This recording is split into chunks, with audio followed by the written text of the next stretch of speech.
So, hello everyone, I am your biology educator Pragati Singh and I welcome you all on the online platform of Mentors EduServe.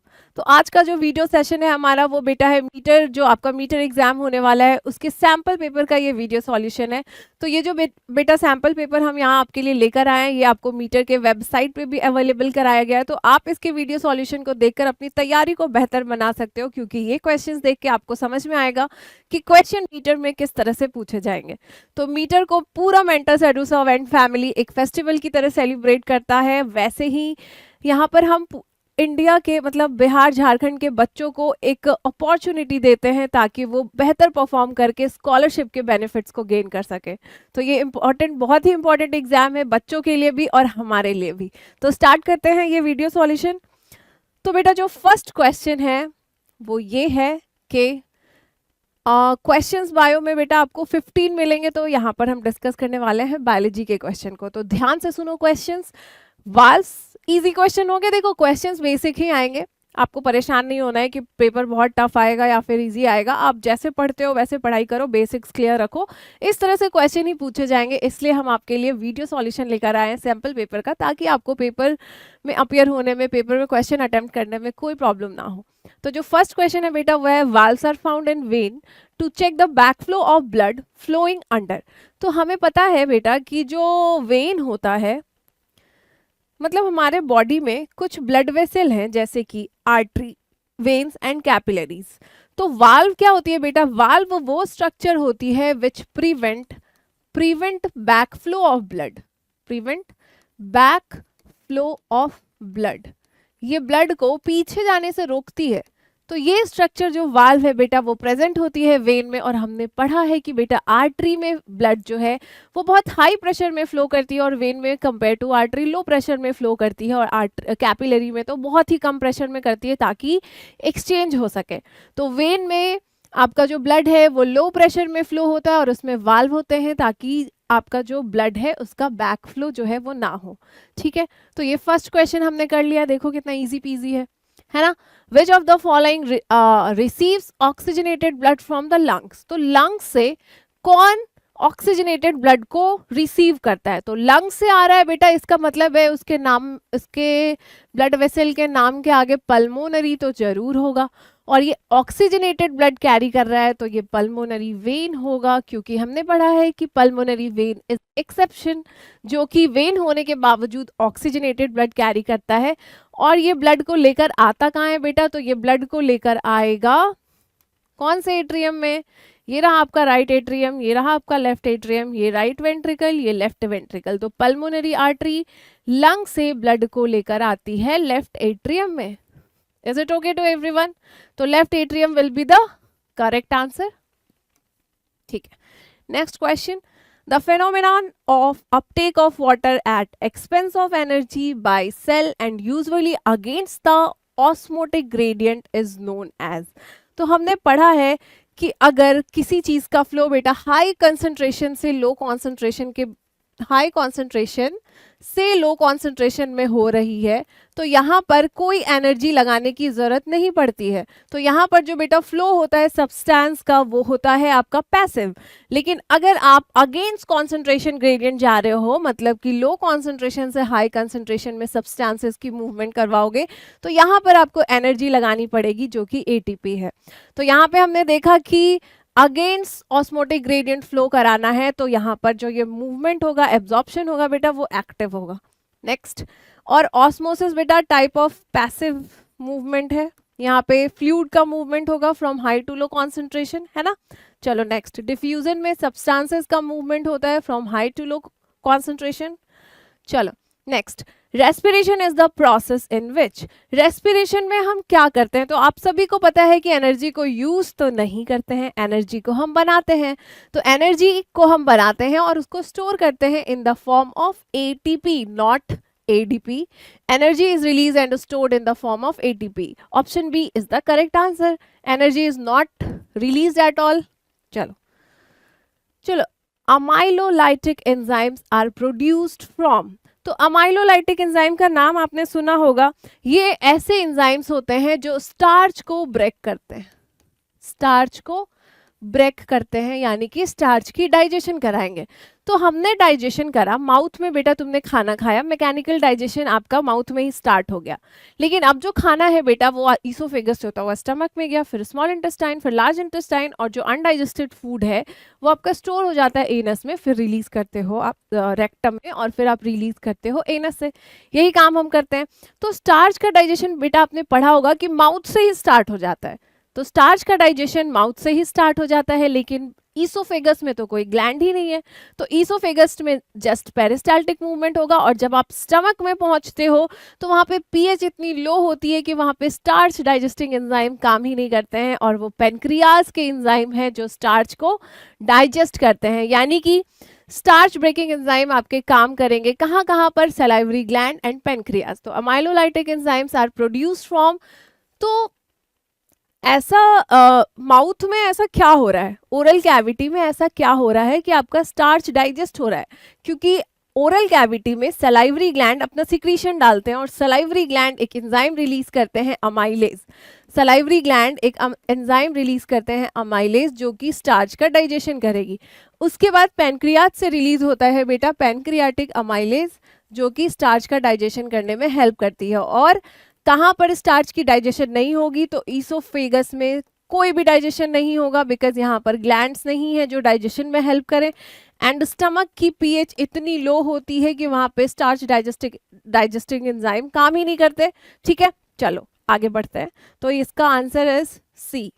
Next, kidney of vertebrate resemble with contractile vacuole of protozoan. तो हमने सुना था कि protozoan जो होते हैं बेटा वो प्रोटिस्टा के अंदर आते हैं, और ये जो होते हैं सिंगल सेल्ड होते हैं और ऐसे चप्पल के शेप के आकार के होते हैं, है ना, प्रोटोजोन्स। ठीक है, चलो अब क्या है कि इनके में क्या होता है बेटा, एक कॉन्ट्रैक्टाइल वैक्यूल पाया जाता है। अब क्योंकि ये बेचारे नन्हे मुन्ने से एक ही सेल के हैं, तो इनके पास हमारे तरह किडनी तो है नहीं, लेकिन एक्सक्रीट तो बेटा ये भी करेंगे, ऑस्मो रेगुलेशन ये भी करेंगे। ऑस्मो रेगुलेशन का मतलब होता है कि बॉडी में सॉल्ट एंड वाटर के बैलेंस को मेंटेन करना, सॉल्ट एंड वाटर के बैलेंस को मेंटेन करना।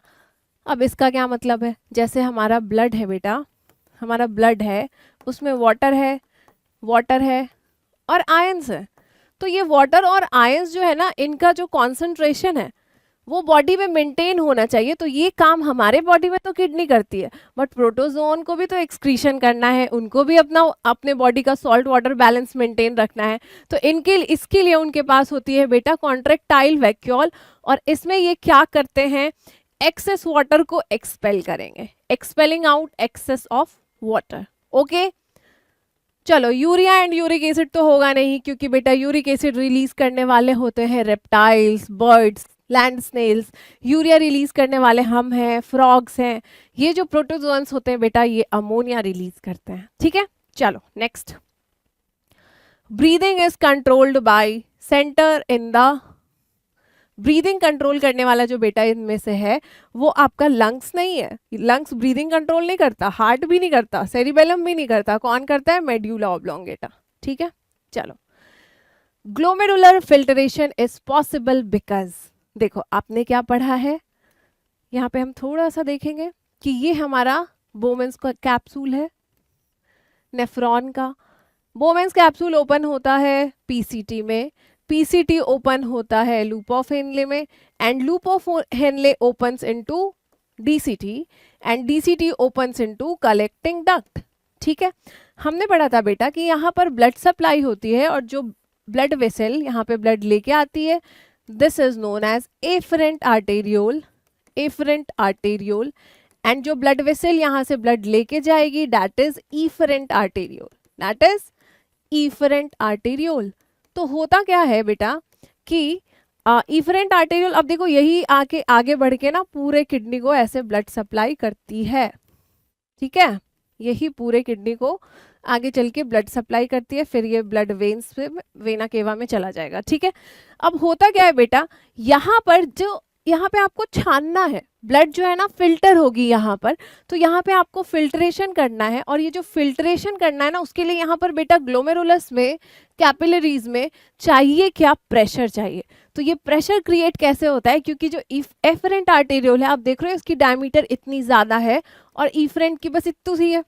तो इस डायमीटर डिफरेंस की वजह से बेटा वहां ग्लोमेरुलस में प्रेशर क्रिएट हो जाता है और उस प्रेशर की वजह से यहाँ पे फिल्ट्रेशन होगी। ठीक है, तो रीजन क्या है बेटा ग्लोमेरुलर फिल्ट्रेशन की, एफरेंट आर्टेरियोल हैज, लेस तो नहीं होता, एफरेंट मोटा होता है, afferent arteriole has more diameter than efferent arteriole, यानी option B is correct. Same diameter तो होता नहीं है।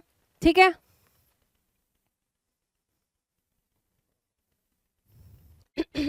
अब देखो ये बहुत ही आसान सवाल है। WBC का नंबर हमारे बॉडी में जो है बेटा 6000 टू 8000, मान लो कि 10,000 है, 10,000 पर mm³ ऑफ ब्लड। ठीक है, और RBC का जो नंबर होता है बेटा वो 5 to 5.5 मिलियन, 5 to 5.5 मिलियन पर mm³ ऑफ ब्लड, पर mm³ ऑफ ब्लड। यानी कि अगर आप एक इतना छोटा सा क्यूब ले लेते हो जिसकी लेंथ, ब्रेथ और हाइट सब 1 mm है, यानी इसकी वॉल्यूम 1 मिलीमीटर क्यूब है, और आप इसमें ब्लड डाल दो, तो इतने से ब्लड में 10,000 WBC एंड RBC जो होगी 5 मिलियन, हम इसको लिख सकते हैं 50 लाख। ठीक है, अब रेशियो निकाल लो WBC अपॉन RBC, तो बेटा ये आएगी 1:600। आप करके देख लो इसको। ठीक है, चलो next, which of the following is not related to the autonomic neural system. तो ऑटोनॉमिक न्यूरल सिस्टम के अंदर हमारे, ऑटोनॉमिक न्यूरल सिस्टम हमारे वो फंक्शन को कंट्रोल करता है जो इनवॉलेंट्री होता है। तो देख लो इनमें से इनवॉलेंट्री क्या नहीं है, पेरिस्टाल्सिस तो इनवॉलेंट्री है, एक्सक्रीशन भी, डाइजेशन भी, तो मेमोरी एंड लर्निंग का काम बेटा ऑटोनॉमिक न्यूरल सिस्टम के अंदर नहीं आता है। प्रोडक्ट ऑफ फर्मेंटेशन आप सब ने पढ़ा है, बहुत आसान सवाल है कि फर्मेंटेशन बेटा यीस्ट के अंदर होता है एंड उसमें ग्लूकोज को ब्रेक डाउन करते हैं in absence of oxygen to produce ethanol. और ग्लूकोज का क्या है, ग्लूकोज का क्या है, ग्लूकोज का ऐसा है कि C6H12O6 in absence of oxygen आपको इसको ब्रेक डाउन करना है और ये बन जाएगा बेटा क्या, CO2 C2H5OH। ठीक है, और यहाँ पर 2 ATP जनरेट होती है। तो देख रहे हो आप यहाँ पे 6 कार्बन था। ठीक है, तो 6 कार्बन था, तो पहले बेटा यहाँ पे बनती है पायरुवेट, और पायरुवेट में होता है 3 कार्बन। ठीक है, तो पहले ग्लूकोज को ब्रेक डाउन करके पायरुवेट बनाया जाता है, ये आपके सेल के साइटोप्लाज्म में चलता है, ये आपके सेल के साइटोप्लाज्म में चलता है। अब पायरुवेट से आगे ये अगर यीस्ट की हम बात कर रहे हैं तो आगे क्या होगा, एक प्रोडक्ट बनता है बेटा इथेनॉल, और इथेनॉल में आप देख रहे हो 2 कार्बन है और यहाँ आपको 3 कार्बन कंप्लीट करने हैं, तो 2 कार्बन यहाँ के और 1 कार्बन यहाँ का, तो 3 कार्बन हो गया। तो इथेनॉल के साथ साथ CO2 भी बनती है और 2 ATP रिलीज होता है, और यहाँ पर जो ब्रेक डाउन हो रहा है बेटा ग्लूकोज का वो इनकम्प्लीट ब्रेक डाउन हो रहा है। तो याद रखना कि आपका जो एनारोबिक रेस्पिरेशन होता है उसमें जो ब्रेक डाउन होती है बेटा वो इनकम्प्लीट होती है, एंड एरोबिक रेस्पिरेशन में कंप्लीट ब्रेक डाउन होती है। और यहाँ पर ATP जस्ट 2 बनते हैं जबकि एरोबिक में 36 ATP बनते हैं। ठीक है, तो अब हम आगे बढ़ते हैं। Next question, which plant hormone plays a role in apical dominance. सबको पता है ऑक्सिन। ठीक है, चलो एथाइलिन क्या होता था, ये गैसियस हार्मोन होता था, फ्रूट राइपनिंग में हेल्प करता है। Abscisic acid is the stress hormone of plant, है ना, जो कि स्टोमेटा को क्लोज करके ट्रांसपिरेशन को प्रिवेंट करते थे, ग्रोथ को ये प्रिवेंट करता है, सॉरी ग्रोथ को ये इनहिबिट करता है ना। चलो जिब्रेलिन जो है ये सीड जर्मिनेशन करवाता है ना, तो इसको आपको याद रखना पड़ेगा। अब देखो ये बेटा बहुत आसान सवाल है रिफ्लेक्स आर्क का। तो रिफ्लेक्स आर्क में हमने क्या पढ़ा था कि रिसेप्टर है, जो आपके रिसेप्टर हैं, जो आपके रिसेप्टर हैं वो स्टिमुलस को रिसीव करेंगे। जैसे आपने गरम ग्लास पकड़ा तो आपका जो ये स्किन है ये रिसेप्टर है, इसने रिसेप्टर ने स्टिमुलस को रिसीव किया। अब ये रिसेप्टर जो है सिग्नल को भेज देगा सेंट्रल नर्वस सिस्टम में। ठीक है, किसके थ्रू भेजेगा, तो यहाँ पर जो बेटा न्यूरॉन है, यहाँ पर जो न्यूरॉन है देखो डेंड्राइट ने सिग्नल रिसीव किया, है ना। अब ये एक्सॉन एंड से केमिकल्स रिलीज करेगा, न्यूरोट्रांसमीटर, यहाँ पर दूसरे डेंड्राइट्स होते हैं। तो इस तरह से बेटा सिग्नल आपका पहुंच जाता है सीएनएस तक, और वो न्यूरॉन जो सिग्नल को सीएनएस तक ले जा रहे हैं रिसेप्टर से, they are sensory neuron, sensory neuron. अब यहाँ से क्या होता है कि सिग्नल को बेटा वापस भेजा जाता है इफेक्टर ऑर्गन में, और ये इफेक्टर ऑर्गन है आपका मसल्स, है ना। तो मसल्स जो है वहां तक जो सिग्नल लेके जाता है, जो न्यूरॉन ये सिग्नल लेके जाएगा बेटा, वो है आपका मोटर न्यूरॉन, क्योंकि ये मोटर फंक्शन करवा रहे हैं, है ना। यहाँ पे इफेक्टर मसल आपका कॉन्ट्रैक्ट होगा तभी तो आप हाथ को रिमूव कर पाओगे। तो ये इस तरह से चलता है। तो रिसेप्टर से कहानी स्टार्ट करेंगे, रिसेप्टर से कहानी स्टार्ट करेंगे, सेंसरी न्यूरॉन से स्पाइनल कॉर्ड तक जाएंगे, फिर मोटर न्यूरॉन सिग्नल को लेके मसल्स तक आएगा। तो option D is the correct answer. ठीक है। Production of seedless fruits is referred to as. तो यहाँ पर देखो दो चीजें आपको नजर आ रही हैं। सीडलेस फ्रूट तब बनती हैं जब ये, मतलब ये ऐसा होता है कि पार्थेनोकार्पी में आपका सीडलेस फ्रूट बनता है। जो पार्थेनोजेनेसिस है, it is the process of formation of organism, process of formation of new organism, formation of new organism without fertilization. अगर आप कोई न्यू ऑर्गेनिज्म बना रहे हो विदाउट फर्टिलाइजेशन, तो that process is called parthenogenesis. But parthenocarpy, carp का मतलब ही होता है बेटा फ्रूट। तो अगर आप फ्रूट बना रहे हो सीडलेस, तो that is parthenocarpy. Okay, next, deficiency of vasopressin causes. तो वेसोप्रेसिन जो है बेटा, वेसोप्रेसिन को रिलीज करने वाला जो आपका ग्लैंड है वो है हाइपोथैलेमस। तो ब्रेन में देखो एक ग्लैंड होती है हाइपोथैलेमस, जो कि एक हार्मोन बनाती है एडीएच। अब इस एडीएच का फुल फॉर्म है बेटा एंटी डायूरेटिक हार्मोन। अब देखो इसके नाम में ही इसका काम छुपा है। बायोलॉजी की ना एक बहुत प्यारी सी चीज है कि उसके नाम में उसका काम छुपा होता है। तो आपको लगता है कि रटना पड़ेगा, बट आसान है। आप देखो यहाँ पे एंटी का मतलब होता है जो आपके विरोध में हो, है ना, आपके अगेंस्ट में हो। एंटी डायूरेटिक का मतलब है बहुत सारा सुसु करवाना, है ना, बहुत सारा यूरिन रिलीज करवाना। यानी कि ये एंटी डायूरेटिक है, बहुत सारा यूरिन रिलीज नहीं होने देगा। और आपके बॉडी में ऐसा कब होता है?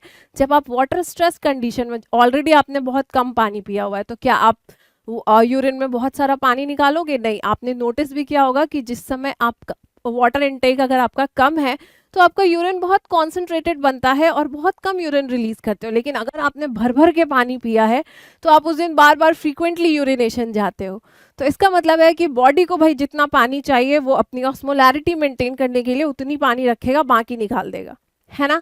तो अगर आप वाटर स्ट्रेस कंडीशन में हो तो भाई हाइपोथैलेमस में ऐसे सेल्स होते हैं, हाइपोथैलेमस में ऐसे सेल्स होते हैं जो सेंस करते हैं कि आज इसने पानी नहीं पिया है। जब आज इसने पानी नहीं पिया है तो इसके जो फ्लूइड की ऑस्मोलैरिटी है, इसकी जो फ्लूइड की ऑस्मोलैरिटी है, ऑस्मोलैरिटी क्या है? अगर मैं बात करूं, मैं एक ग्लास में 1 ग्लास वाटर में 5 स्पून सॉल्ट डाल दूं, ठीक है, और 1 ग्लास वाटर में मैं 2 स्पून सॉल्ट डाल दूं, 2 स्पून सॉल्ट डाल दूं, तो इसमें से बेटा ऑस्मोलैरिटी हाई इसकी होगी, ऑस्मोलैरिटी हाई होगी इसकी, बिकॉज ऑस्मोलैरिटी का मतलब है कि 1 लीटर वाटर में कितना सॉल्यूट है। तो ऑब्वियसली आप देख रहे हो कि सॉल्यूट इसमें ज्यादा है तो ऑस्मोलैरिटी हाई है, ठीक है। अगर इसकी ऑस्मोलैरिटी मुझे मान लो इसकी ऑस्मोलैरिटी मुझे कम करनी पड़ेगी तो मैं इसके अंदर और पानी डाल दूंगी, है ना।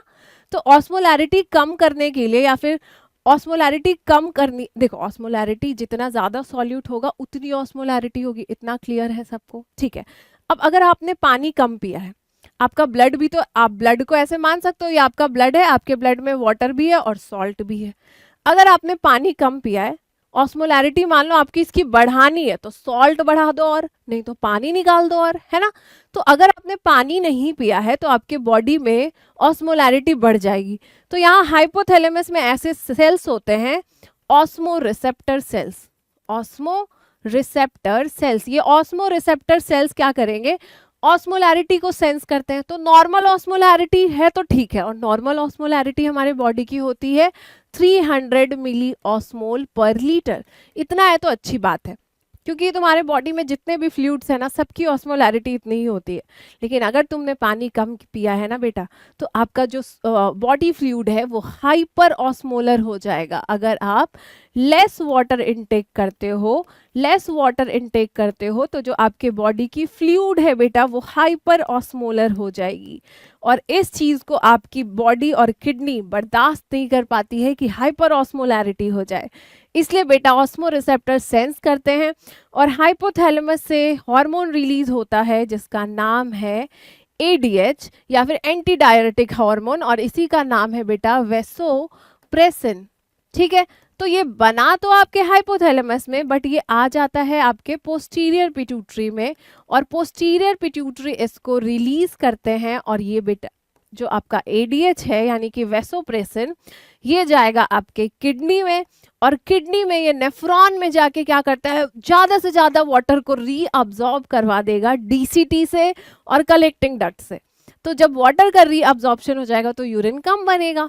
तो लेकिन अगर वैसोप्रेसिन की डेफिशिएंसी हो गई है तो आप यूरिन में ढेर सारा पानी रिलीज करोगे, क्योंकि ADH का काम था कम यूरिन करवाना, और आपने ADH की ही कमी कर दी है, डेफिशिएंसी कर दी है वैसोप्रेसिन की।